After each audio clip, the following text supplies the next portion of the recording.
Fala galerinha do xadrez, tudo bem aí com vocês? Espero que sim. E hoje estamos com um vídeo de mais um herói aí do xadrez brasileiro, o nosso grande mestre Giovanni Portillo Vescovi. Aqui uma observação que cabe, né? Por que são chamados de heróis esses grandes mestres? Na verdade, no Brasil, a gente não teve muito forte aí, apesar de ter gente brigando por isso, uma política de popularização aí do jogo do xadrez, vindo pelo governo federal, estadual, enfim. Algumas ações são tomadas, alguns municípios são mais atuantes, outros estados, mas estamos falando aí da formação dos atuais grandes mestres, né? Então, estamos falando aí de coisa de 20, 30 anos atrás, quando essa turma começou a jogar. E então realmente são heróis, né? Você chegar no ponto que eles chegaram, sem ter assim uma estrutura, sem ter um subsídio, sem ter, então muitas vezes tendo que sacrificar aí a família, conseguir recursos ou jogar mesmo sem recursos, enfim, se virar, né? Então o Giovanni Vescovi é mais um exemplo disso, um herói aí do xadrez, e hoje a gente vai falar então sobre ele. E eu acho que o ponto que mais destaca assim o Giovanni Vescovi é ele ter alcançado o maior rating da história de todos os brasileiros, tá bom? E nós vamos falar sobre isso daqui a pouco. Então de todos os brasileiros, ele que alcançou o maior rating FIDE de todos, ok? E também vale mencionar que ele foi heptacampeão brasileiro, foi campeão brasileiro 7 vezes. Então ele é gaúcho, ele nasceu em Porto Alegre no dia 14 de junho de 1978. Então, Giovanni, eu podia esperar para publicar esse vídeo aí no seu aniversário, mas eu acho que não é necessário. Fica um presente antecipado aí, acho que muita gente está querendo aí conhecer um pouco mais sobre você e sobre os outros grandes mestres brasileiros. Então, mas está quase no aniversário dele, nasceu em 14 de junho de 1978. Então temos mais um grande mestre aí do sul, né, do país. Eu vou colocar aqui o mapa até agora dos grandes mestres que a gente já teve o vídeo. Então a gente pode ver aí o Mequinho e o Giovanni Vescovi no Rio Grande do Sul, o Jaime Sunier Neto no Paraná. Então 3 dos 4 grandes mestres até agora na região sul do país. Na região sudeste a gente tem o Gilberto Milos, que nasceu em São Paulo. Vamos ver até o final da série dos nossos 14 grandes mestres como é que vai ser a distribuição aí dos grandes mestres por estado, por curiosidade, né? Bom, o Giovanni Vescovi bem cedinho, bem novinho, ele já se mudou para São Paulo, foi lá onde ele cresceu e ele também pode ser considerado então um paulista legítimo. Como muitos, né? Ele foi influenciado pelo pai dele, que o pai dele jogava xadrez por hobby. E assim como muitos dos grandes enxadristas, ele começou a jogar muito cedo, né, o xadrez. Com 2 anos de idade, ele já tinha uma relação, já tinha uma afinidade ali com as peças e com o tabuleiro. Ele ficava atrapalhando as partidas do pai dele, derrubando as peças, mas enfim, já tinha uma curiosidade e uma relação ali com as peças. O pai dele, ao invés de se zangar com isso, ele foi muito inteligente e ele viu uma maneira muito legal de introduzir então o xadrez pro Giovanni, pro filho dele, e passou a ensinar ele como posicionar a peça, como montar o tabuleiro para uma partida e tudo mais. Então já aos 3 anos de idade o Giovanni já sabia não apenas montar aí o tabuleiro, mas ele também já sabia movimentar as peças do jogo e já começou a disputar então várias partidas contra o pai dele. Quando ele perdia, gente, ele chorava compulsivamente, né? E ele já demonstrava então desde pequeno esse temperamento dele, e uma das principais características do Giovanni como enxadrista e que marcaram a sua carreira profissional, que é a competitividade e a vontade de vencer sempre, né? Isso é a marca, muitas vezes, dos grandes campeões, né? Não gostar mesmo de perder, a gente aprende a aceitar a derrota e tudo mais, mas gostar de perder não pode, né? Quem quer ser um grande jogador, um campeão, realmente não deve gostar de perder. E o Giovanni Vescovi, ele tem essa característica muito forte da competitividade e da vontade aí de ganhar, né? E foi então aos 8 anos de idade, quando ele entrou no clube paulistano, que aí realmente o xadrez começou a se tornar para ele aí mais do que um passatempo. Ele estava fascinado com o ambiente de xadrez do clube, com os amigos que ele foi ganhando lá nas aulas de xadrez. E cada vez mais o Giovanni se interessava e participava das aulas, dos treinamentos, começou a viajar, participar das competições ali que eram organizadas pelo paulistano. E já então aos 9 anos de idade, ele já fez história, né? Ele conquistou o vice-campeonato mundial mirim. Você imagina, com 9 anos, ele já era o segundo do mundo da faixa etária dele. E ele se tornou, então, o primeiro brasileiro a conquistar um resultado tão expressivo num campeonato mundial de xadrez. Alguns anos mais tarde, o grande mestre Rafael Leitão, ele se tornaria o campeão mundial sub-12. Nós vamos falar sobre o Rafael Leitão num dos próximos vídeos aí da nossa série dos 14 grandes mestres. A carreira do Giovanni Vescovi no xadrez, gente, é uma carreira curta, relativamente curta aí, mas muito vitoriosa. E nós vamos falar também por que foi curta e o que aconteceu, né, pro Giovanni Vescovi ter largado o xadrez. Nós vamos comentar isso daqui a pouco. Mas vamos falar aí das conquistas dele, né? Então, ele já como vice-campeão mundial aí mirim em 87 marcou o início aí da carreira então dele, né? E depois dessa conquista ele começou a ter resultados excelentes em todas as competições e todos os níveis de faixa etária que ele jogou, em níveis estadual, nacional, sul-americano e mundial. Então, em 93, aos 15 anos de idade, ele alcançou outro grande marco na carreira dele. Ele conquistou o título de mestre internacional aos 15 anos. E apenas 5 anos depois, com 20, ele conquistou o título máximo aí do esporte, o título de grande mestre. E dessa forma, então, ele com certeza estava em evidência aí no cenário mundial de xadrez. E logo depois da conquista aí do título de grande mestre, o Giovanni Vescovi começou a receber alguns acréscimos aí importantes no currículo. E o primeiro dele aconteceu em 1998, com a conquista aí da medalha de ouro no primeiro Mundial Juvenil por equipes. Mundial Juvenil por equipes, primeiro lugar. Em seguida veio o bicampeonato brasileiro, conquistado nos anos de 99 e 2000. E já no ano seguinte, em 2001, o Giovanni não apenas conquistou o seu terceiro então título de campeão brasileiro, como também venceu o torneio zonal da FIDE.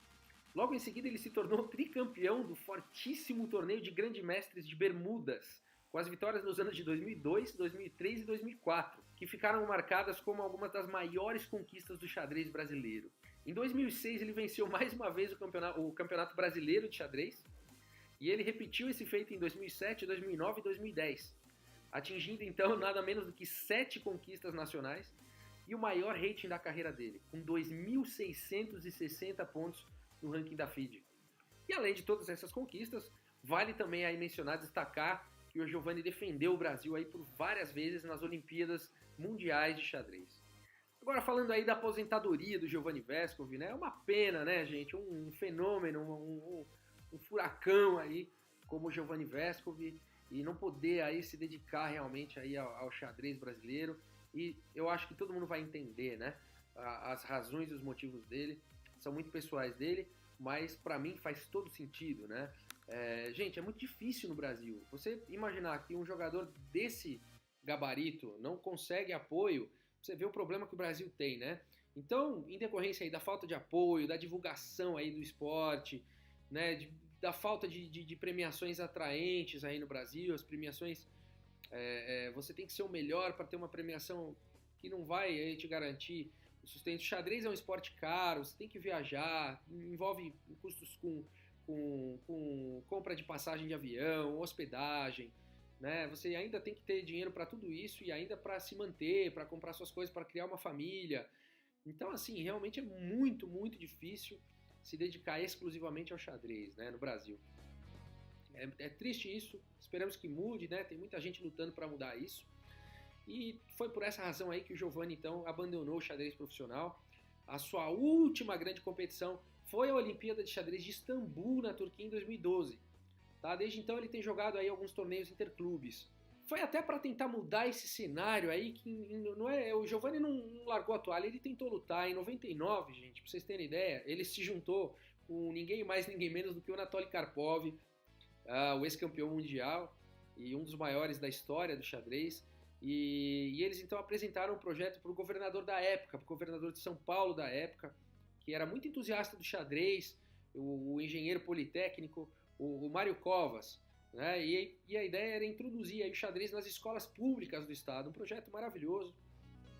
E além disso, em 2010 também o Giovanni ele começou uma parceria com um canal, gente, nada mais, nada menos do que o canal ESPN, um canal fortíssimo de esportes, visando aí a produção de um blog sobre xadrez.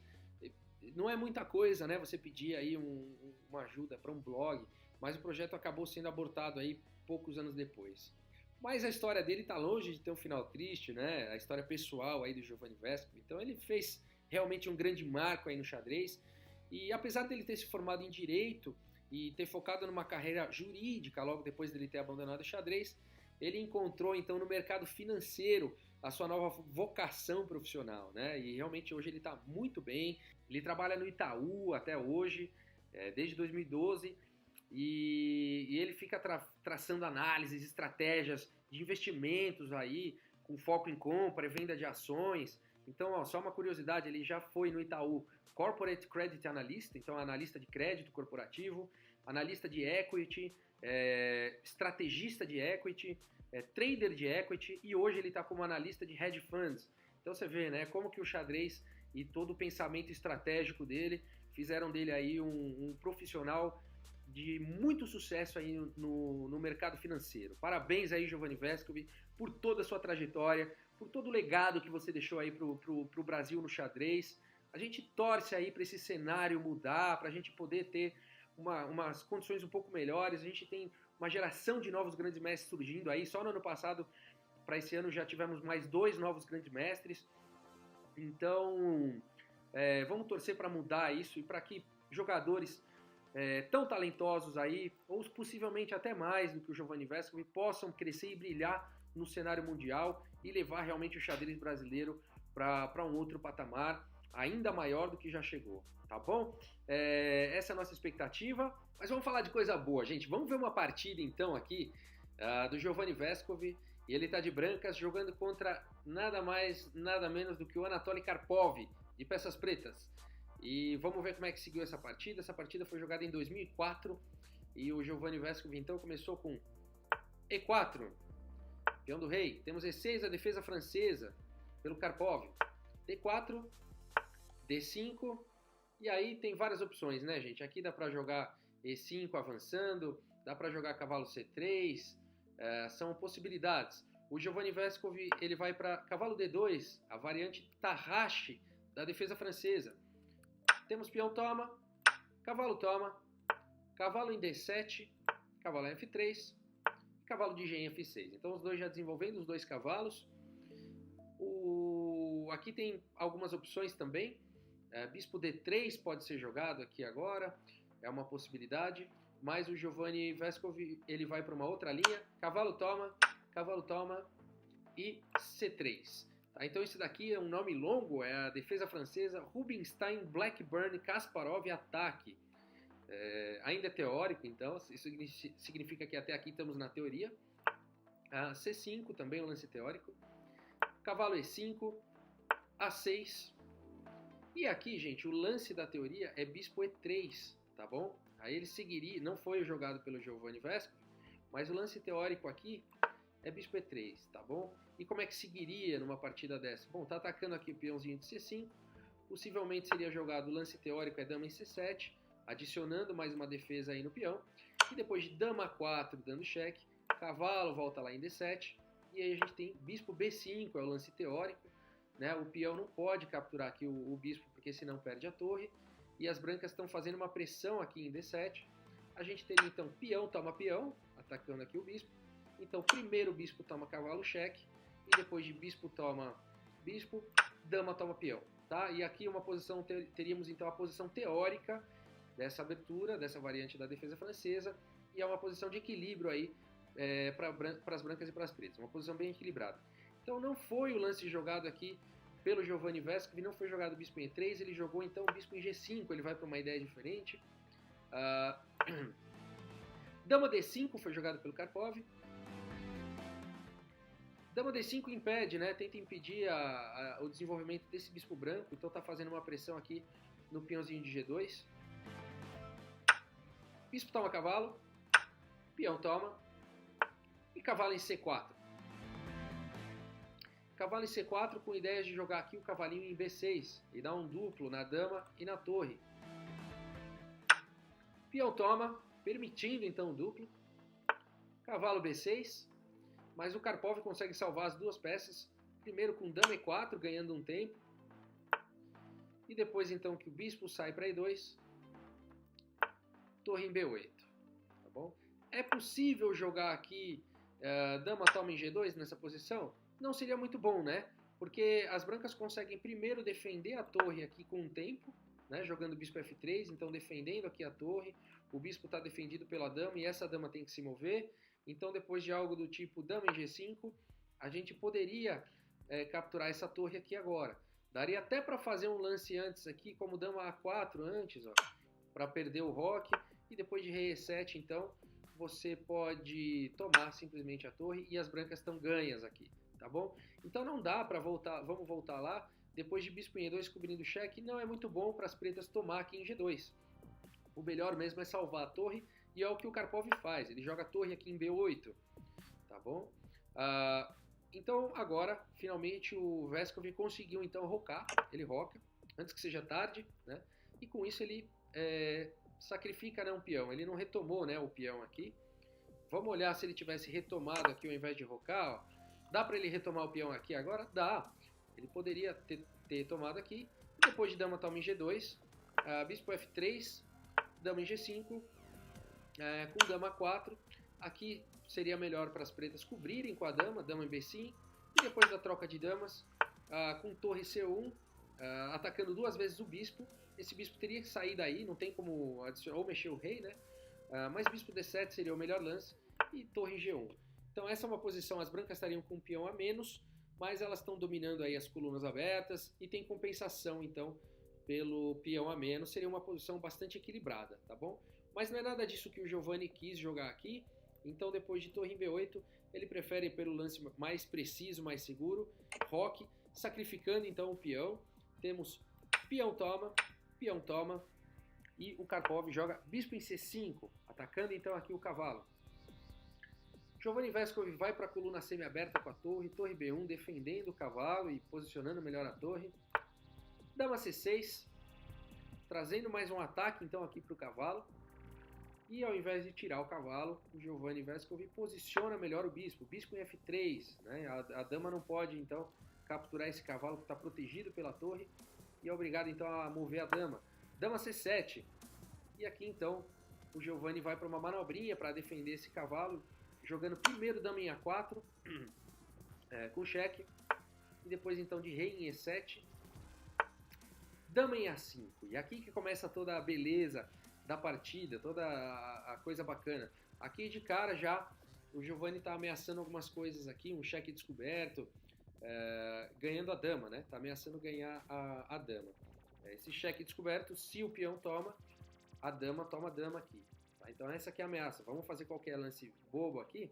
Vamos jogar A5, por exemplo, só para ver a ameaça. Aqui seria então cavalo em D5, e aí essa dama está atacada. O rei não consegue defender a dama porque ela está atacada pelo cavalo e pela própria dama. Se peão toma cavalo, dama toma dama, e o jogo aqui está completamente ganho para as brancas. Então vamos voltar lá. Essa aqui é a ameaça. Então depois de dama em A5, a ameaça aqui é cavalo em D5.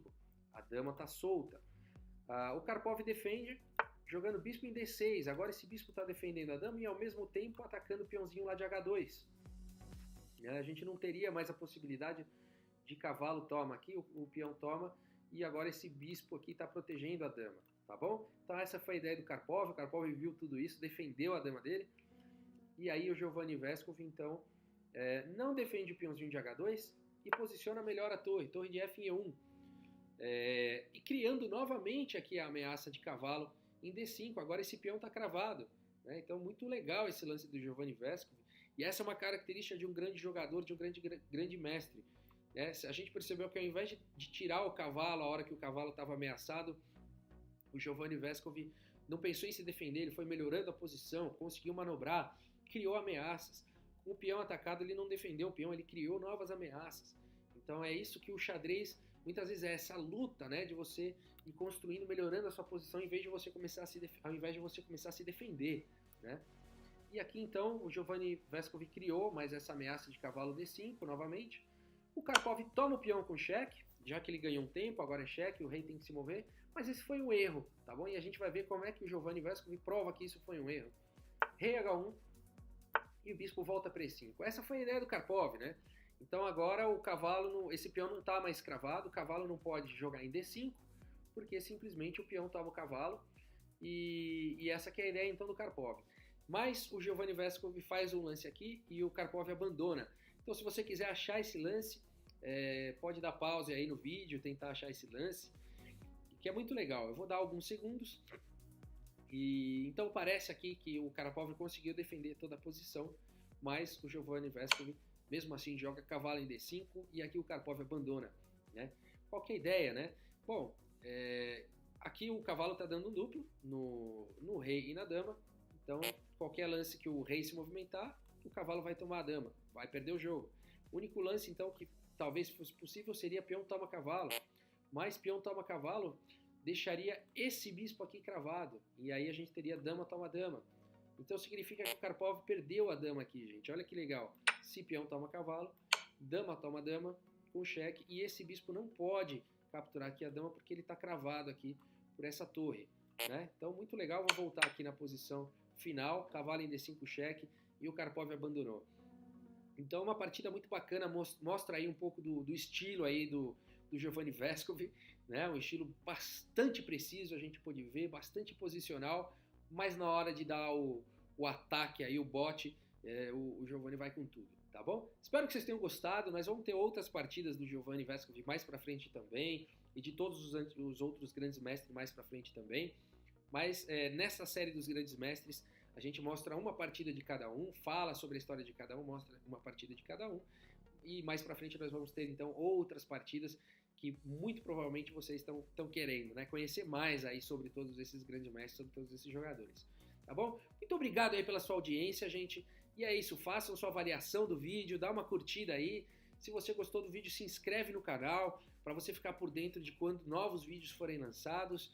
E é isso, espero que vocês tenham gostado. Um grande abraço, muito obrigado pela audiência aí e até a próxima.